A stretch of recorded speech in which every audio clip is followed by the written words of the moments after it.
नमस्कार दोस्तों, काफ़ी लंबे अंतराल के बाद ये मेरा अगला वीडियो जो आप लोग के लिए लाने जा रहे हैं। वैसे तो क्लासरूम टीचिंग का कोई दूसरा विकल्प नहीं है, लेकिन फिर भी जब तक लॉकडाउन है कुछ न कुछ सिलसिला चलते रहना चाहिए और धीरे धीरे ये कारवां बढ़ता जा रहा है। वैसे भी जैसा दर्द होता है वैसा मंजर होता है, मौसम तो इंसान के अंदर होता है। आज जिस टॉपिक पे मैं चर्चा करूंगा उस टॉपिक का नाम है डिप्रेशन इन फ्रीजिंग पॉइंट। तो उस टॉपिक का नाम डिप्रेशन, ये दूसरा वाला डिप्रेशन है। आजकल बहुत कोई घर में रहते रहते भी डिप्रेस होते जा रहे हैं, समझा। तो डिप्रेशन बहुत सारे तरह का होता है। कोई एक ही स्पीसीज को बार बार देख के हो जा रहा है डिप्रेशन में, तो कोई जो है दूसरे को नहीं देखने के कारण डिप्रेशन में आ जा रहा है। तो फिलहाल ये केमिस्ट्री का डिप्रेशन है, डिप्रेशन इन फ्रीजिंग पॉइंट।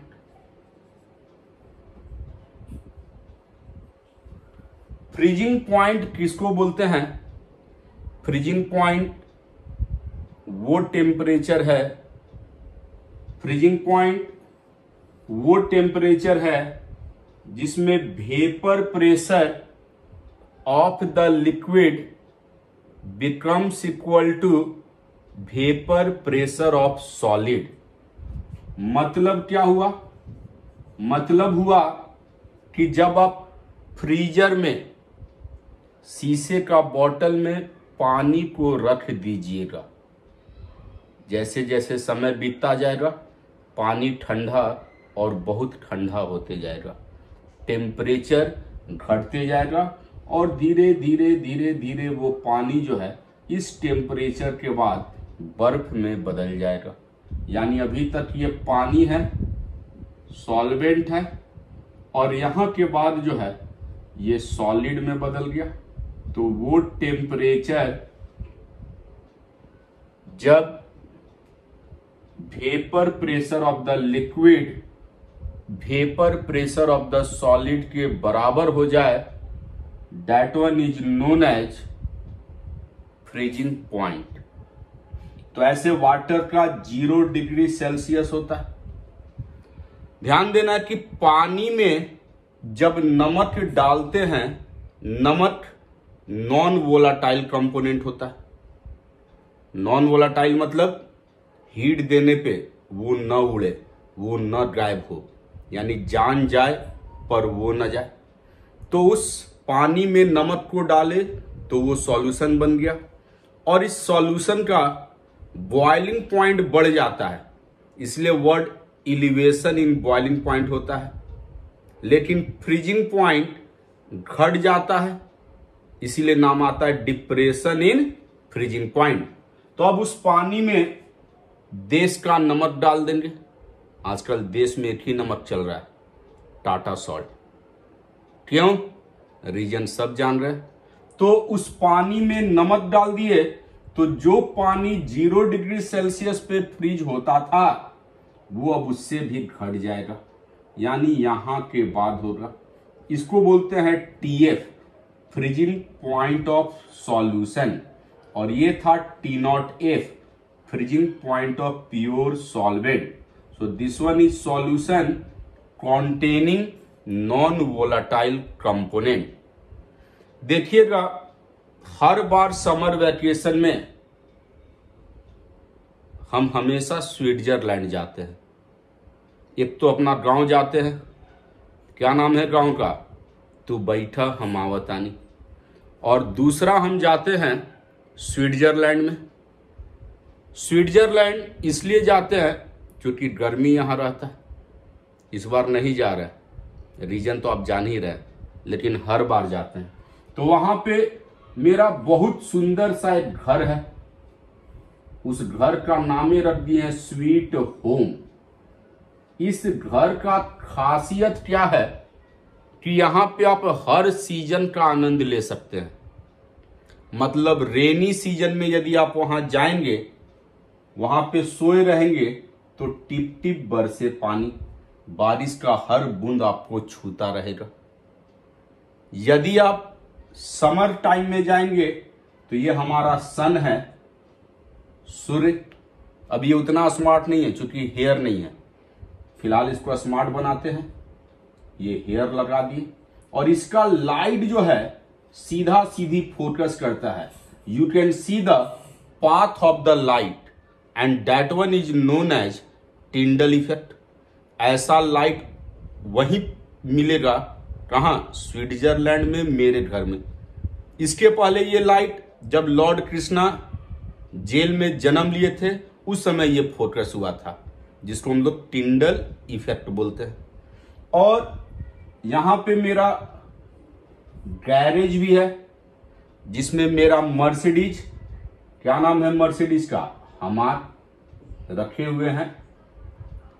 और यहां छोटा सा तालाब है जिसमें सुंदर सुंदर मछली लोग रहता है। जब कभी जाते हैं वहां पे तो फिश फ्राई हमेशा खाते हैं। वैसे तो हम वेजिटेरियन हैं, लेकिन फिश तो पानी फल है। और मर्सिडीज हमार को चलाते रहते हैं। इस बार जाड़े में मेरा दोस्त पहुंच गया था और पहुंच के आप ही की तरह उसको भी यकीन नहीं था कि मेरा स्विट्जरलैंड में घर है, तो फोन किया कि यार तुम्हारा कहाँ घर है। मैंने बोला कि यदि मैं तुम्हें बताऊंगा तो तुम वहां पहुंच नहीं पाओगे, इसलिए मैं अपना नया सैमसंग, उस समय सैमसंग फोन था, आज आईफोन है, सैमसंग फोन से मैसेज कर देता हूं ताकि तुम वहां आसानी से पहुंच जाओ। जब मैंने मैसेज किया तो वहां पहुंचा, पहुंच के बोला दोस्त तुम्हारा मकान तो बंद है। हमने बोला हाँ, जब हम वहां रहते नहीं है तो बंद ही ना होगा, लेकिन टेंशन ना लो, चाबी वहीं पे छोड़े हुए हैं। और उसको एड्रेस बता दिए चाबी का। चाबी लिया, अंदर गया, बोला बहुत सुंदर तुम्हारा मकान है। फिर बोला कि यार तेरा मछली लोग सुसाइड कर लिया है। हमने बोला सुसाइड नहीं किया है, सब बर्थडे मना रहा है। क्यों? उस समय जाड़े का टाइम था और आप जानते हैं ice has lighter density than water, so ice floats over the surface of water. तो इसके ऊपर पूरा बर्फ का लेयर जमा हुआ था। उस समझा मछली लोग सुसाइड कर ली है। जबकि आप जानबे करते हैं कि जाड़े में मछली नीचे रहेगा, जो डिजॉल्व ऑक्सीजन है उसी को लेता है। लेकिन जब हम समर टाइम में जाते हैं तो बर्फ रहता नहीं है, पानी रहता है और टेम्परेचर थोड़ा सा रहता है, और ऑक्सीजन जो है मछली लोग लेने के लिए अपना मुंडी बाहर निकालती है। जैसी बाहर निकाली, कैप्चर किए और फिश फ्राई बनना शुरू। तो फिलहाल जाड़े में ये बर्फ जो है इस तालाब के ऊपर तैर रहा था। रीजन आप जानते हैं, because ice has less density than water. फिर वो बोला कि यार तुम्हारा मर्सिडीज हमार चलाने का बहुत इच्छा है, लेकिन चला नहीं सकते हैं। रीजन बताइए क्यों नहीं चला सकते हैं? रीजन यही है कि रोड पे चारों तरफ बर्फ ही बर्फ बिछा हुआ है। मैंने बोला टेंशन नहीं लेना है, मैं हूं ना। तुरंत मैंने वहां अपने एक दोस्त को फोन किया जो वहां पे वहीं के म्युनिसिपल कॉरपोरेशन में काम करता है, और वो जो मेरा दोस्त था तुरंत मेरी बात को माना। रोड के ऊपर देश का नमक टाटा सॉल्ट डाल दिया और डालने के आधा घंटा के बाद रोड ऑल क्लियर हो गया। रोड पूरा ही क्लियर हो गया क्योंकि वहाँ का ड्रेनेज सिस्टम बहुत अच्छा है। रांची जैसा नहीं जहाँ बस खुदाई होते रहता है, और ड्रेनेज सिस्टम तो आप जानते ही हैं क्योंकि वो स्विट्जरलैंड था। तो रोड पूरा ऑल क्लियर हो गया। क्यों ऑल क्लियर हो गया? क्योंकि नमक डालने से फ्रीजिंग पॉइंट घट जाता है, जिसके चलते आसानी से वो वाटर के फॉर्म में बह गया। तो यहां ये चीज बतलाने का पर्पस वही था कि जब वाटर में, सॉल्वेंट में नॉन वोलेटाइल कंपोनेंट डालेंगे तो वैसा कंडीशन में उसका फ्रीजिंग पॉइंट घट जाता है, जिसको बोलते हैं डिप्रेशन इन फ्रीजिंग पॉइंट। सवाल ये उठता है कितना घटता है और उसका क्या अप्लाइड फॉर्मूला होता है। तो यहां पे ये जो घटा इसी को डेल्टा टीएफ बोलते हैं। इलिवेशन के जगह पे डिप्रेशन वर्ड आएगा, depression in freezing point. Delta TF is directly proportional to molality, और जब हम मोलालिटी बोल रहे हैं तो यू ऑल नो लिट्टी इज बेटर, इसलिए मोलालिटी को ही कंसीडर किया जाता है। और प्रोपोर्शनलिटी जब हटाओगे तो K F into M, M is molality. थोड़ा और इसको आगे बढ़ा दोगे तो इसी पे बेस्ड सीबीएसई में न्यूमेरिकल पूछे जाते हैं। Delta T F is equal to K F, और मोलालिटी का formula weight by molecular weight. Weight किसका? मेरा नहीं, सॉल्यूट का। मॉलिक्यूलर वेट किसका? सॉल्यूट का। Here Y is the weight of solvent. ये यदि ग्राम में दिया हुआ है तो ऊपर 1000 हो जाएगा, और इसी फॉर्मूला को अप्लाइड कर तुम सवाल बना सकते हो जो एग्जाम में आता है। कैसे पता? ये क्वालिटेटिव प्रॉपर्टी है, क्योंकि ये वेट बाय मॉलिक्यूलर वेट जो है ये नंबर ऑफ मोल्स होता है, यानी नंबर ऑफ पार्टिकल्स हो गया, और जितना ज्यादा नंबर उतना ज्यादा क्वालिटेटिव प्रॉपर्टीज।